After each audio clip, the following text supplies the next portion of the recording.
utilisateurs de l'homéopathie, soit pas les humains, mais les animaux, puisque de nombreux éleveurs y font appel, et des vétérinaires également, dont vous, Laurence Jouet, vétérinaire près de Redon, membre du groupement technique vétérinaire. Merci aussi d'être avec nous ce soir. Comme vous dites, vous faites plutôt du gros animal que du petit, même si vous faites des chiens et des chats, mais vous allez plutôt dans les exploitations.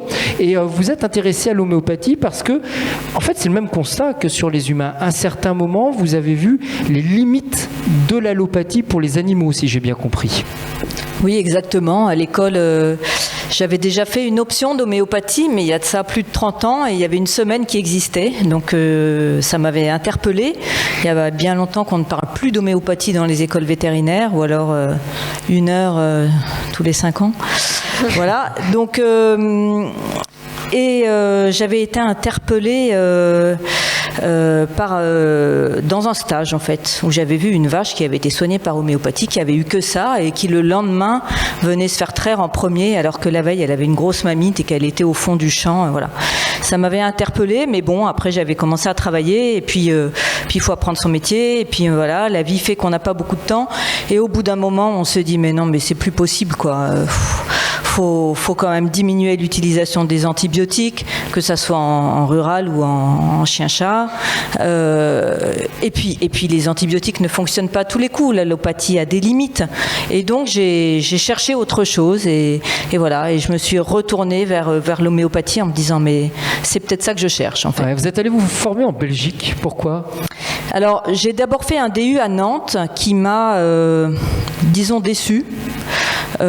Parce que j'étais la seule vétérinaire déjà, c'était pas du tout adapté à ce que je recherchais et donc je connaissais un vétérinaire qui avait été se former en Belgique dans une école qu'on appelle uniciste parce qu'on n'utilise qu'un seul remède à la fois et où il y a médecins et vétérinaires et qui me semblait bien convenir à ce que je recherchais et effectivement j'ai appris beaucoup et il y avait une très bonne ambiance aussi, donc là je reviens de 4 jours de séminaire là-bas et voilà, bien reboosté. Ouais, comme quoi, il ne faut pas hésiter à bouger parfois loin pour aller se former. On va voir en quoi vous utilisez l'homéopathie pour les animaux, mais pareil, j'ai la même question qu'à vos confrères qui soignent des humains. L'homéopathie, normalement, c'est basé sur un interrogatoire, c'est basé sur une solution qui est individualisée en fonction de chacun. Alors quand vous avez une vache, une chèvre ou un cochon en face de vous, vous faites comment l'interrogatoire ? Alors pour les cochons, je vais laisser ça à ma voisine de gauche parce que Elle nous en parlera beaucoup tout à l'heure. Voilà. Après, le principe est le même quel que soit l'animal. Donc voilà, mais il faut quand même connaître les spécificités de chaque espèce. J'aime pas trop le mot interrogatoire. Nous en vétérinaire, on parle plus de consultation parce que on consulte, on n'interroge pas, on regarde, on sent, on touche, voilà, on essaye de se mettre en harmonie avec l'animal, de voir comment il réagit, quelle est sa souffrance, quel est son comportement, donc on fait appel à tous ses sens. C'est pas qu'une interrogation. Alors évidemment, l'animal ne parle pas, donc on a quand même l'éleveur ou le propriétaire qui est très important et qui est la tierce personne qui, il y a l'animal, nous et puis le soigneur, qui est important parce que c'est lui qui connaît son animal, qui connaît ce qu'il a eu avant et qui peut nous dire comment il réagit et qui peut aussi suivre après le traitement pour vérifier que ça fonctionne ou pour éventuellement changer. Voilà. Ouais, pour les propriétaires qui sont censés connaître leurs animaux. On peut avoir des exemples. J'aime bien partir sur des exemples concrets d'animaux que vous avez soignés en homéopathie. Vous avez pu là aussi avoir des résultats un peu surprenants. Oui. Alors moi, quand je fais de l'homéopathie, je ne fais que ça. C'est-à-dire que c'est un des outils que j'utilise. Je ne fais pas que de l'homéopathie. Pour faire de l'homéopathie, il faut que j'ai du temps déjà. Il faut que j'ai la disponibilité d'esprit. Il faut que j'ai une personne en face qui est demandeuse. Et donc, je n'en fais pas tout le temps. Quand je fais de l'homéopathie, je prends le temps et je ne fais que ça. Donc dans ces cas-là, pour moi l'homéopathie c'est complémentaire parce que c'est dans la palette de ce que je peux faire, mais quand je fais un cas d'homéo, pour moi c'est une vraie alternative. Et alors, c'était quoi la question? La question, c'était des exemples concrets. En fait, oui, citez-nous voilà, des exemples, je sais pas, vos concrets. vaches, cochons, chevaux, ce que vous voulez. Vous avez utilisé de l'homéopathie pour qu'on arrive à comprendre. Alors, parce que des otites, de l'ORL, de l'herpès, tout ça, on voit bien, mais alors sur les vaches, par exemple. Alors, sur les vaches, la pathologie la plus fréquente sur les vaches laitières, ce sont des mammites, qui sont des inflammations, des infections des mamelles, et qui peuvent être graves et qui entraînent la plupart du temps un traitement par antibiothérapie avec des délais d'attente. Bon, le lait ne doit pas être mis dans le tank, évidemment. Donc, une perte, un manque à gagner important. Et donc, voilà, quand on est par exemple en face d'éleveurs biologiques, en agriculture bio, qui ont un nombre de traitements limité, par moment, ils nous demandent de l'homéo parce qu'ils ne peuvent pas faire d'antibiotiques. Enfin, ils ont le droit d'en faire, mais dans des cadres précis. Et donc là, voilà, ça peut être une vache... L'éleveur m'appelle pour une vache et puis je vais la voir et je regarde son comportement, comment elle se déplace. Je lui demande si elle a eu des problèmes de santé, elle a pu avoir des problèmes de peau, elle peut avoir des problèmes de pied et comment est-ce que c'est déclaré la mamite, après quoi, est-ce qu'il y a eu un événement, est-ce qu'il y a la météo, comment était la météo avant, et voilà, et comment elle réagit à la douleur, est-ce qu'il y a de la douleur, est-ce que c'est chaud, enfin, en fait on prend en compte tout l'animal. On prend en compte des choses qu'on ne regarderait même pas en tant qu'allopathe et des choses dont on ne ferait rien. Mais voilà. Et ça marche. Bien sûr que ça marche. Et ça marche. Ouais, vous racontez une histoire aussi un peu surprenante tout à l'heure quand on entrait dans la salle de chèvres, apparemment qui était très agressive. C'était une petite anecdote que j'aime bien raconter parce qu'elle m'avait quand même beaucoup marqué. C'était dans un élevage de chèvres, une chèvre qui était agressive et un élevage en agriculture bio où ils gardent des cornes. Et cette chèvre passait sa tête entre les pattes des autres chèvres et clac, elle provoquait des fractures aux autres chèvres.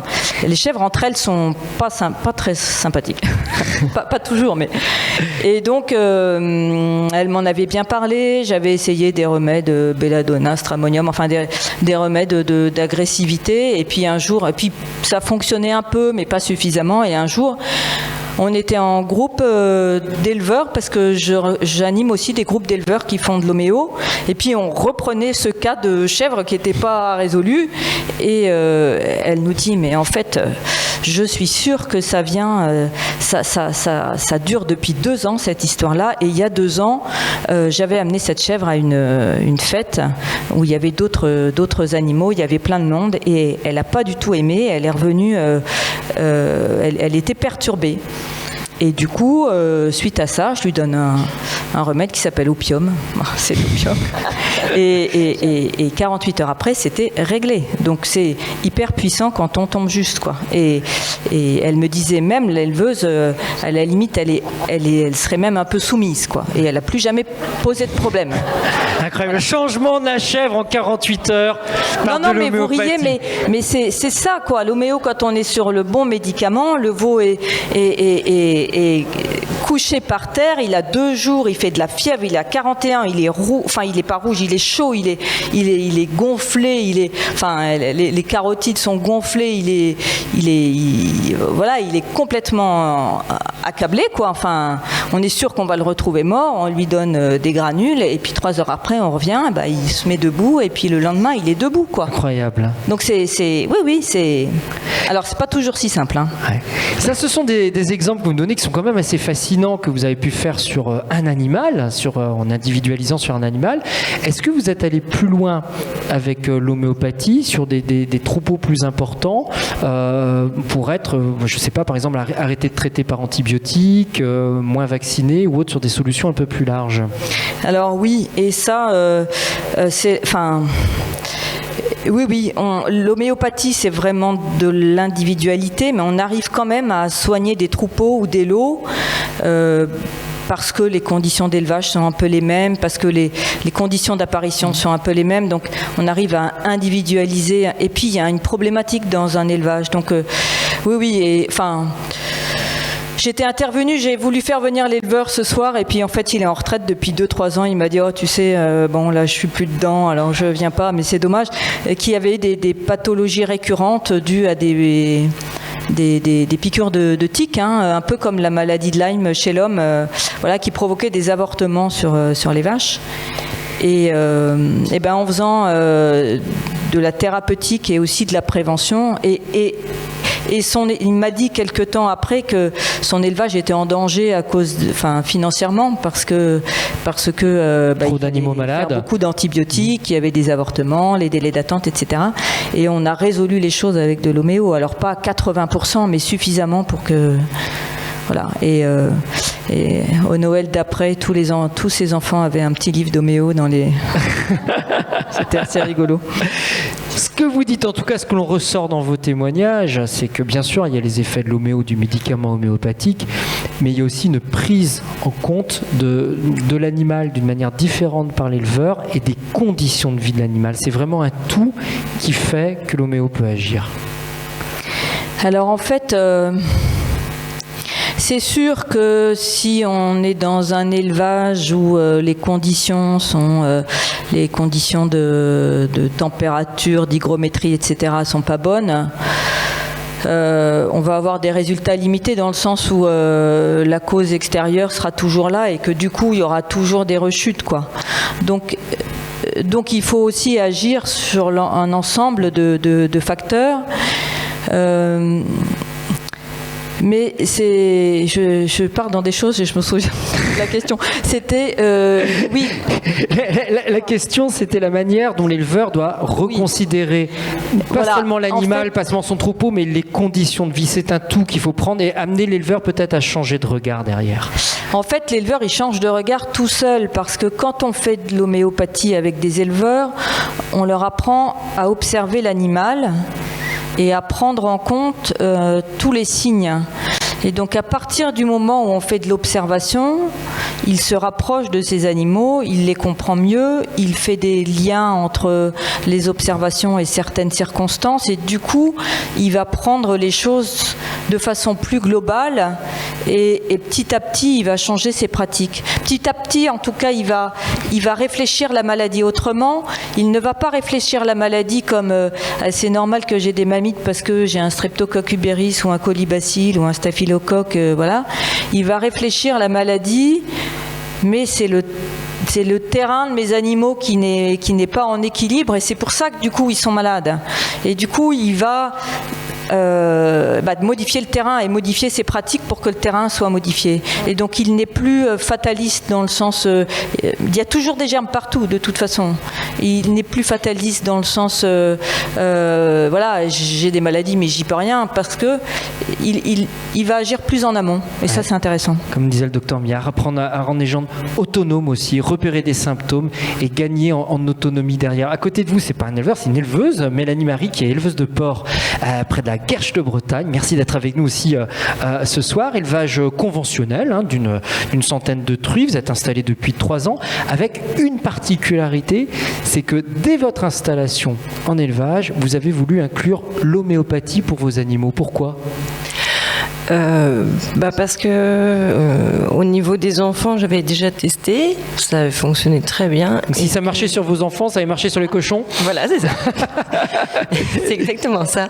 Non, en fait, je voulais pas intégrer du systématique au niveau des antibiotiques. Donc, pour ça, il fallait que je trouve une autre méthode. Et là, donc, j'avais déjà utilisé l'homéopathie et je savais que ça se faisait sur les animaux. Donc, j'ai cherché une solution à mon problème. Une solution pour limiter l'usage aux antibiotiques. Aujourd'hui, de manière très concrète, dans votre exploitation, quand est-ce que vous utilisez l'homéopathie ? Tous les jours. Tous les jours. Tous les jours. Alors sur quoi ? Sur quel type de pathologie ? De quel usage ? Les problèmes de pattes pour les porcelets ou pour les truies, les préparations au misbah pour que les truies soient plus tranquilles, qu'elles aient moins de stress, pour les aider physiquement, pour qu'elles aient moins de difficultés à la misbah. Pour les plus agressifs qui pourraient taquiner copines, pour presque tout en fait.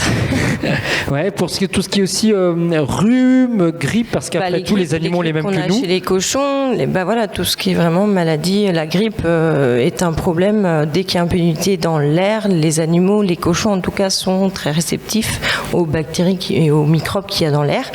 Et donc, on donne de l'homéopathie sur un troupeau pour calmer ça. Alors, toujours la même question, ça marche ? Écoutez, j'ai pas trop de problèmes. Moi, en général, elles sont plutôt réactives au traitement. Je leur chuchote pas à l'oreille, t'inquiète pas, je te donne ça, ça va marcher. Il n'y a pas de placebo. En tout cas, sur les cochons, parce que je ne parle pas du reste, sur les cochons, moi, en tout cas, dans mon élevage, ça fonctionne, oui. Ouais. Est-ce que ça veut dire, là aussi, que vous passez plus de temps avec vos animaux, vous passez un autre regard, vous les observez différemment ? C'est exactement ce que tu as dit. On est obligé de les observer. C'est-à-dire qu'une truie qui a un mal de pattes, je vais pas me dire, tiens, elle a mal aux pattes, voilà, je donne un antibiotique. Non, je vais regarder déjà si c'est un mal de pattes, si c'est gonflé, si c'est rouge, si c'est juste des tâtonnements au départ, si elle pose carrément plus la patte par terre. Là, je vais être obligée de me poser toutes ces questions-là pour savoir ce que je vais mettre en place après.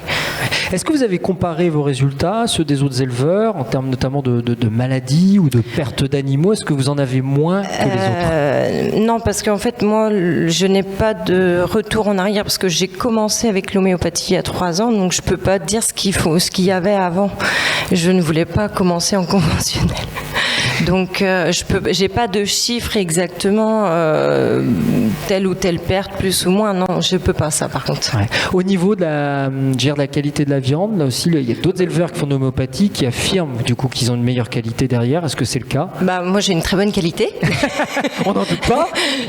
Et le goût, c'est vrai que par contre, après, je sais pas si en conventionnel, s'ils ont un goût différent. Moi, je sais que par contre, nous, le goût de la viande est très très prononcé, mais parce que je pense que elle est naturelle, quoi.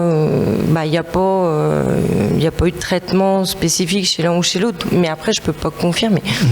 Vous dites, je prends plus aujourd'hui de temps pour observer mes animaux, pour observer les conditions de vie des animaux, et c'est intéressant. Vous avez aussi fait presque vos propres protocoles. Vous avez des fiches aujourd'hui d'usage de l'homéopathie. Expliquez-nous qu'est-ce que vous avez monté un petit peu comme ingénierie là-dessus.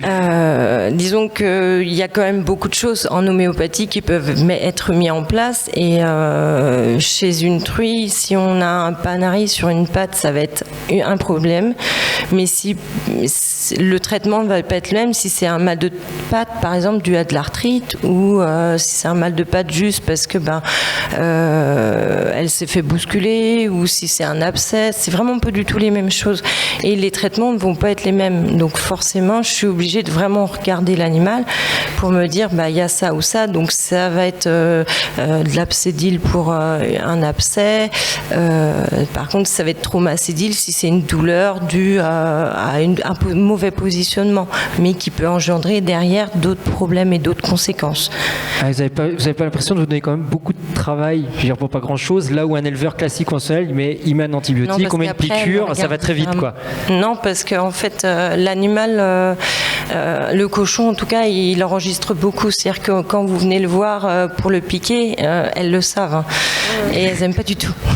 Donc quand elles me voient, elles n'ont pas cette image-là. Le jour où il y a quelques vaccins obligatoires, comme les enfants, hein, obligés. Ces jours-là, elles vont me regarder, tu vas encore nous piquer. Donc si je venais longueur de temps les piquer, je pense qu'elles apprécieraient pas du tout. Ah, c'est vraiment un autre lien avec ces animaux, hein. Oui. Ouais. Ouais. Aujourd'hui, quel est le regard de vos collègues éleveurs? Est-ce qu'ils ont envie d'aller sur vos traces? Est-ce qu'ils sont intéressés par l'homéopathie, ou est-ce que vous êtes vraiment l'ovni qui l'utilise? Non, il y en a quelques-uns qui voudraient se former en homéopathie. On a fait une réunion il n'y a pas longtemps sur l'homéopathie. Il y en a d'autres où ils n'en parlent pas. Après, voilà. Mais ça bouge un peu globalement, parce que c'est comme des factures d'antibiotiques et des factures de vaccins en moins, hein. C'est des économies. Oui, c'est ça. Ça évolue. Moi, j'ai vraiment l'impression qu'il y a de plus en plus de monde à venir aux réunions ou à en parler, à chercher des solutions autres, en fait. Si j'ai bien compris, le plus sceptique au départ, c'était votre mari. Est-ce qu'il a évolué là-dessus sur l'homéopathie, qui est lui aussi éleveur de porc? Oui, voilà, c'est ça. Au départ, quand j'ai mis en place l'homéopathie, il disait rien, il m'a laissé faire, mais il n'en parlait pas beaucoup. Et plus les mois avancent, plus mes résultats, finalement, au niveau des truies et tout ça, sont quand même assez probants. Et plus il se dit, quand je lui propose quelque chose, il dit plus non, il dit faut qu'on essaye. Et tu aurais une solution pour ça? C'est bien ça la stimulation dans le couple, dans le ménage, Voilà, pour nos petits. Merci beaucoup de ce témoignage, Mélanie Marie. Ça, c'était important là aussi.